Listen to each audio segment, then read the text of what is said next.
Wazam to all my gamers and gamers. This your boy Kano, the brutally honest gamer, and I'm back with another video. Let's get it, let's go. First and foremost, I would like to apologize from the bottom of my left toe.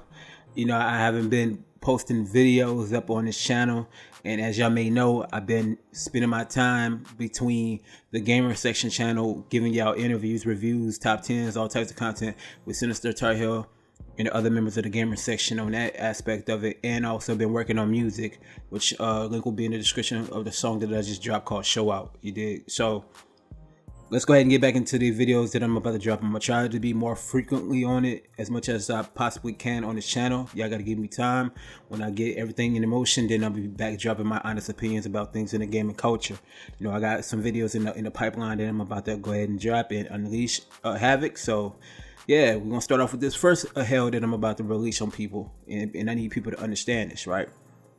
So let's talk about The Last of Us Part 1, the remake or supposed remake, aka the cop-out.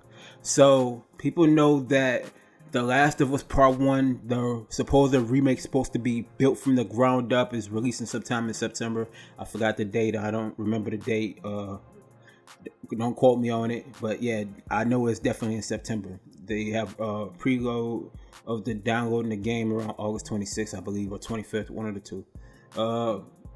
My honest opinion about The Last of Us Part 1 is basically a cop-out, a cash grab type of game. We're basically getting the same game. Only thing different about the game is basically graphics. That's what people care about nowadays, is graphics. That's the only thing we're getting out of the game. Other than that, it's the same game. The gameplay is tweaked up just like from The Last of Us Part 2. And not only that, we're getting the Left Behind basically prelude, the beginning stages of before The Last of Us Part 1. Honestly, I played it on the PS3. I played it on the PS4, both of them. And honestly, I really have no interest in buying the game again. If it was like $30, $40, then I would say maybe, but they charging $70 plus tax. It depends on what state you're at. Me, where I'm from, I have to pay like $75 for the game. And I am not paying $75 for that game whatsoever, of me playing the same game over and over, the same storytelling, nothing different about the game. That is a cash grab, and that's a disappointment. And not only that, guess what happens when you pre-order the game? All you're getting is cosmetics, basically, not armor skins, but weapon skins, basically. That's basically all you're getting for the game. $75 to $78 of cosmetics for the game. And it's definitely a cash grab. And do you know why? I repeat, do you know why that they're re-releasing this game for the umpteenth time? It's because that Neil Druckmann is working on the multiplayer aspect of the Last of Us universe, working on another IP and possibly Uncharted. We'll see. I'd rather a new Uncharted game than The Last of Us Part 1. And do you know the reason why they want to remake The Last of Us Part 1? Besides of it being a cash grab, ladies and gentlemen, boys and girls, children of all ages? Let's go ahead and dive in deeper, shall we? The reason why Neil Druckmann and them want to make The Last of Us Part 1 is because they want to make something to keep them from being bored. You know what they should have had just made? They should have had just made Jack and Dexter remake. That would have been a lot better than The Last of Us Part 1. Hell, The Last of Us Part 1 didn't even need to be remade. It could have been as good as what it was on the PlayStation 4 and PlayStation 3. Hell, it shouldn't even been remastered on the PS4, to be honest with you. It should have stayed on the PS3. But they released it way late in the PS3 cycle, close to when the PS4 came out. So that's why they remastered with a fresh coat of paint. It really wasn't that much different from the PS3 design.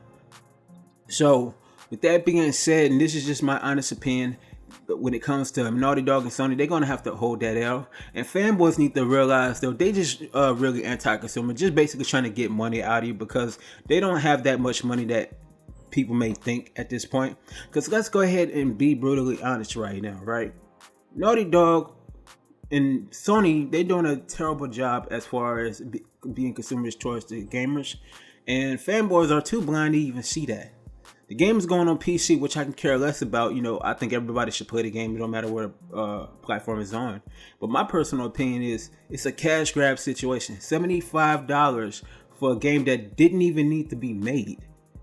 Real talk, that should have went to PlayStation Plus, PlayStation Plus Essential, PlayStation Plus Premium, Extra, whatever it's called. That should have been there for free. But they want you to pay $75 for a game that they could put into the PlayStation Plus and they could boost up their subscription service, but no, they failed to do that. So like I said, within Sony, they need to hold a massive L. They should have took the assets that they had for The Last of Us Part 1 remake, of the engine that they used, hell, collabed with Insomniac Games, and brought back Jak and Daxter, made a whole Jak and Daxter collection rebuilt from the ground up, because they have the assets to actually make the games. But no, they're giving us the same game that they've been giving us since 2013. The Last of Us Remastered, and The Last of Us Part 1. That's a massive L. That's why I say Jim Ryan deserves to be fired at this point. Sean Layden did a better job for Sony than Jim Ryan. If Sean Layden would still be there at Sony today, he would have greenlit a lot of games. Hell, we could have got a new Jak and Daxter game. Hell, we could have got a new Resistance game. Hell, we just found out that Sly Cooper and Infamous is not even in the works. That's an epic fail for Sony. The Last of Us Part 1 does not need to be made. Don't get me wrong, the storyline on the first one was good. The gameplay was fantastic. The environments back then was great. The Last of Us Part 2, the gameplay was phenomenal. The graphics looked spot on, but the storytelling was garbage truck juiced. That's figgity facts. But what we getting in this day and age when it comes to this, Sony is cash grab type of games. They say blockbuster games.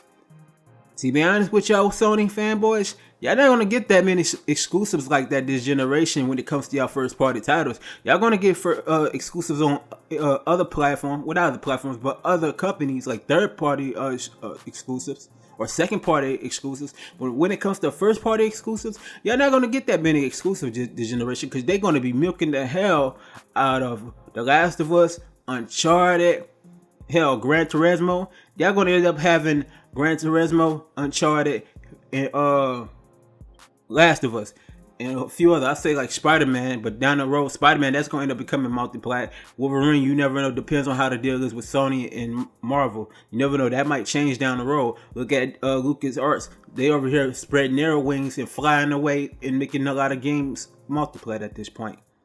Like if you look.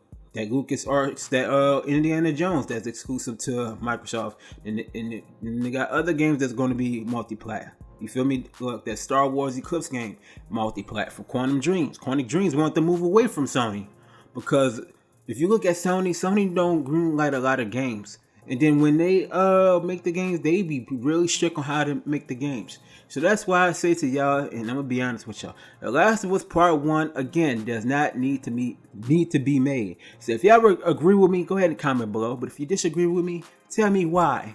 Okay? Because a lot of these PlayStation fanboys is like the Backstreet Boys saying, I want it that way. Okay? That's just figgity facts on that. And y'all should really be complaining to Sony and Jim Ryan about this, because this is blasphemy. Real talk. They wasted their time making The Last of Us Part 1. Let's be clear. They wasted their time. That was wasted time and resources where they could have made other remakes. Hell, they could have collabed with other developers from Sony, brought back some classic franchises. They could have did something like Soulcom again. They could have brought that back. But no, we haven't even gotten that yet. So that's why I say there's a lot of epic failure within Sony at that point. Now, I'm putting together a campaign of firing Jim Ryan. If y'all agree with me on trying to fire Jim Ryan, comment below also, because Jim Ryan deserves to be fired for all the cash grabbing that's going on, all the greedy anti-consumerish vibes that's going on over there at Sony. If y'all disagree and fanboying over there at the Sony region over there with the PlayStation individuals that's ponies right now, that's over here fanboying heavy, I need to hold that L yourselves for agreeing with this bull crap. That's just my personal opinion. That's all I gotta say about it. Make sure you like, share, comment, subscribe, hit the post notification bell when I drop these videos. Comment below what you think, what your thoughts about Naughty Dog and Sony and The Last of Us Part 1 being a cash grab, $75 bull crap price point, which it really deserves to be really $40 at this point. Besides, I'm gonna be honest with y'all before I get off here. The Last of Us Part 1 is not going to sell as well, being $75. The max I say it might sell probably 2 to 3 million copies sold. And it'll probably sell more once it goes down to $40. Once it goes down to $40, that's when that price, that's when the sales is going to spike higher. That's figgity facts on that. That's all I got to say, man. I'm out here. You heard me? Peace.